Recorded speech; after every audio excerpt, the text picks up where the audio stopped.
Kembali lagi di Cerita Cinta Channel. Jangan lupa like, comment, and subscribe ya. Terima kasih. Perlahan mata Salsa terbuka. Bola matanya berputar menatap sekeliling kamar. Gadis itu tampak begitu terkejut saat melihat Aska. Dia bahkan memaksa dirinya bangun. Kamu baru saja sadar, jangan memaksakan diri untuk bangun dulu. Aku mau pulang. Aska menatap Salsa dengan lekat sambil menahan agar gadis itu tidak turun dari ranjang. Aku akan menikahimu. Salsa terperanjat. Dia memandang Aska dengan tajam. Jangan gila, kamu akan menikah sebentar lagi. Jangan berkata omong kosong. Lagi pula, aku tidak mau menikah denganmu. Aku serius, aku tidak mungkin menikahi perempuan lain di saat ada perempuan yang tengah mengandung anakku. Salsa menatap Aska sinis. Kau pikir aku peduli? Aku tetap tidak mau. Salsa turun dari ranjang dan berjalan menuju pintu, namun Aska segera mencekalnya. Kau sungguh egois, bagaimana bisa kau menolak pertanggungjawabanku? Padahal kau tahu jelas jika aku adalah ayah dari bayimu. Lalu, aku harus menerimamu dan menikah dengan pria yang sebentar lagi akan menikahi perempuan lain, begitu? Tidak, terima kasih. Aku sudah katakan, aku tidak menikahi perempuan lain. Aku hanya akan menikahimu.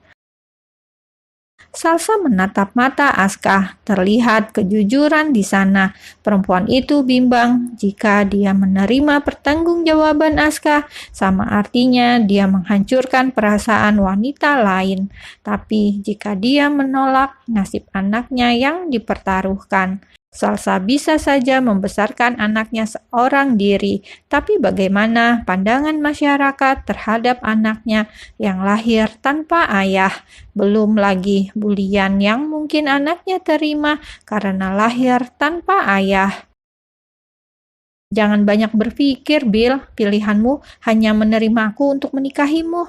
Aku tahu di antara kita belum ada perasaan apa-apa, tapi seiring berjalannya waktu, aku yakin perasaan itu akan datang dengan sendirinya. Kita tidak boleh mengorbankan anak yang tidak berdosa ini. Kita sudah diberi kepercayaan dengan hadirnya dia di rahimmu, dan kita harus menjaga anugerah yang sudah Allah titipkan. Aska membawa Salsa dalam pelukannya. Dia berusaha menenangkan perasaan wanita itu. Sedangkan di balik pintu, orang tua Aska mendengar semuanya. Mereka merasa lega atas keputusan yang sudah Aska tentukan. Mbak, Mas, Gita dan Dirga berbalik. Mata mereka membola melihat kedatangan Anya, Danar, dan juga Salwa. Kalian datang, kenapa tidak memberitahu? Saya sudah menghubungi kamu, Mbak, tapi ponselmu tidak aktif. Iya, belakangan aku sibuk, jadi jarang memegang ponsel. Sebaiknya kita duduk di ruang tamu, perintah Dirga. Aska di mana ya? Aku lihat mobilnya ada di depan, apa dia ada di kamarnya? Pertanyaan Salwa membuat Gita dan Dirga saling memandang. Aku ada di sini. Dek, kita menatap Aska. Dia bernafas lega karena Aska datang seorang diri. Akan sangat runyam jika mereka tahu keberadaan Salsa sekarang. Sayang, kamu kemana saja? Seharian kemarin kamu tidak mengabari aku.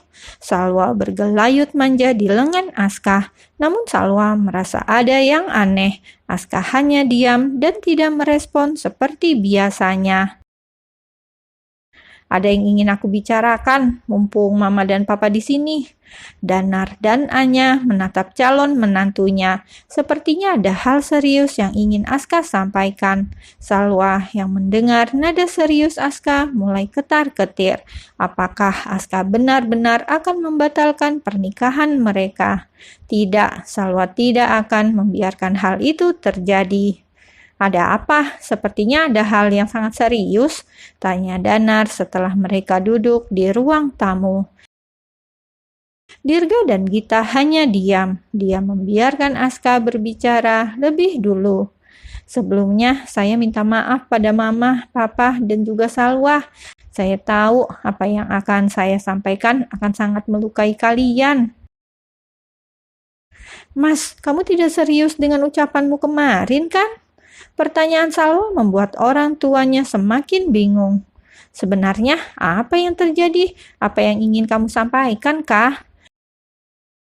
Aska menatap Salwa yang menggeleng ke arahnya. Namun kali ini tatapan memelas Salwa tidak mampu menggoyahkan niat Aska. Aku tidak bisa melanjutkan pernikahanku dengan Salwa. Dek, Salwa mulai menitikkan air mata. Rupanya yang Aska sampaikan kemarin tidak main-main. Sefatal itukah kesalahannya hingga Aska membatalkan pernikahan mereka? Apa maksud kamu, kah? Kenapa kamu ingin membatalkan pernikahan kalian? Tanya Anya begitu terkejut, sedangkan Danar dia tampak diam tanpa ekspresi. Saya tidak bisa menikahi Salwa. Tidak, kamu tidak bisa membatalkan pernikahan kita, Mas. Semuanya sudah siap. Bagaimana mungkin kamu mau membatalkannya begitu saja? Ucap Salwa dengan tangisannya. Aska menghela nafas. Ini demi kebaikan kita semua, Sal. Aku harap kamu mau mengerti. Bagaimana Salwa bisa mengerti, kah? Kamu ingin membatalkan pernikahan kalian tanpa alasan yang jelas. Sekarang katakan pada kami, apa alasanmu membatalkan pernikahan ini? Tanyaannya dengan suara parau. Terlihat sekali jika wanita itu berusaha menahan tangis. Aska melirik Danar yang hanya diam. Mungkin pria itu ingin mendengar penjelasannya terlebih dahulu. Semua karena kesalahanku. Salwa tidak salah apa-apa. Aku hanya baru menyadari jika perasaan yang selama ini aku simpan untuk Salwa hanyalah sebatas kakak kepada adiknya. Danar tersenyum sinis. Alasan yang tidak masuk akal. Apa kamu pikir kami akan percaya? Mas, kamu tidak bisa mempermainkan aku seperti ini. 2 minggu lagi kita akan menikah.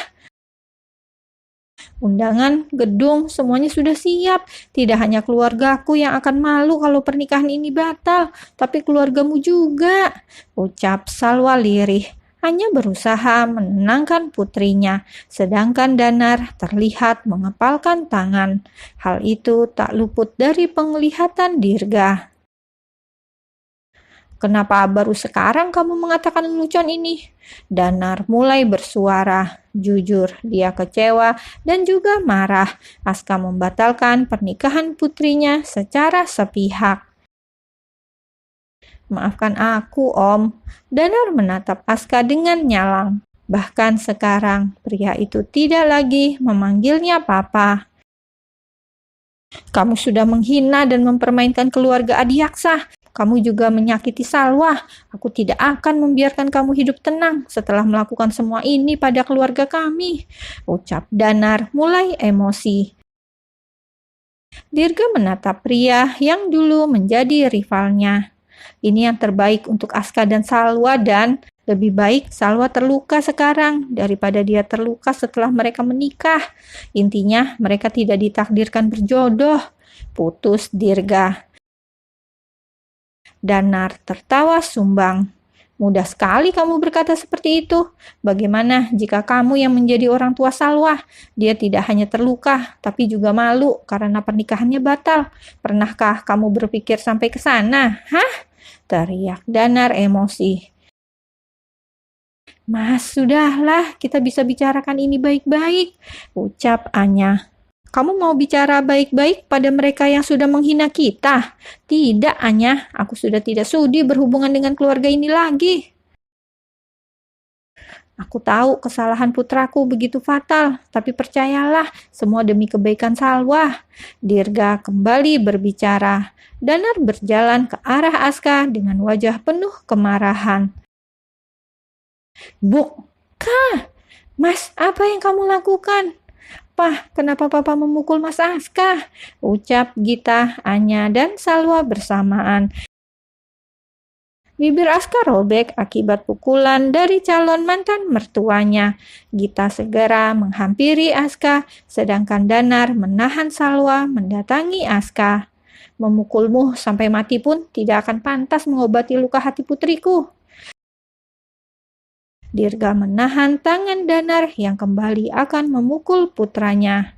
Sejak tadi aku diam, tapi kamu sudah keterlaluan dengan main kekerasan. Seharusnya kamu berterima kasih pada Aska karena dia jujur sejak awal. Apa kamu mau Aska menyakiti Salwa setelah ia menjadi istri Aska? Putramu sudah menghancurkan perasaan putriku. Dia bersalah sebagai orang tua.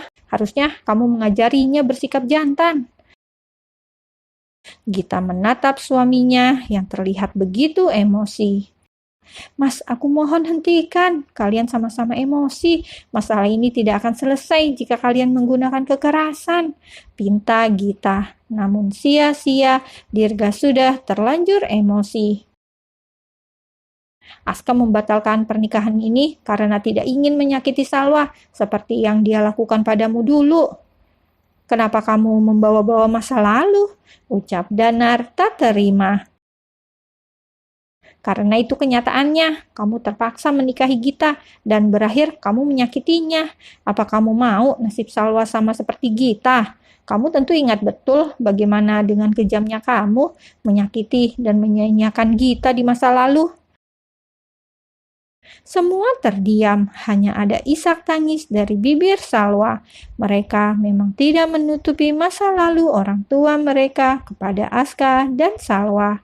Salwa mendekati Aska. Dia menatap pria yang dicintainya. Katakan kalau semua hanya bohong, Mas. Maafkan aku, Sal. Salwa menangis. Dia memukul dada Aska berkali-kali. Aska membiarkan perempuan itu melampiaskan kemarahannya sekarang. Kamu jahat, Mas. Kamu jahat. Katakan, siapa wanita itu? Pertanyaan Danar membuat semua mata menatap dirinya. Kamu tidak mungkin meninggalkan Salwa tanpa alasan. Wanita jalang mana yang sudah membuatmu berpaling dari putriku? Aska mengepalkan tangan. Jangan berkata sembarangan bila bukan wanita jalang. Salwa tersenyum miris, begitupun dengan Anya. Jadi kamu meninggalkan aku karena perempuan lain, bukan karena sifatku yang tidak dewasa. Danar menatap putrinya Iba. Dia hanya beralasan, Sal. Pria bajingan ini sudah memiliki perempuan lain dan sekarang dia membuangmu. Dirga tak mampu menahan amarahnya. Selain menghina Aska, Danar juga menghina calon menantunya. Pria itu bersiap melayangkan pukulan ke wajah Danar, begitupun sebaliknya. Di balik pintu kamar tamu, Salsa mendengar semuanya. Dia tak mampu menahan air matanya melihat pertengkaran dua keluarga itu. Dialah dalang dari semua masalah yang terjadi. Aku harus keluar, aku tidak mungkin terus bersembunyi jika yang mereka permasalahkan adalah aku.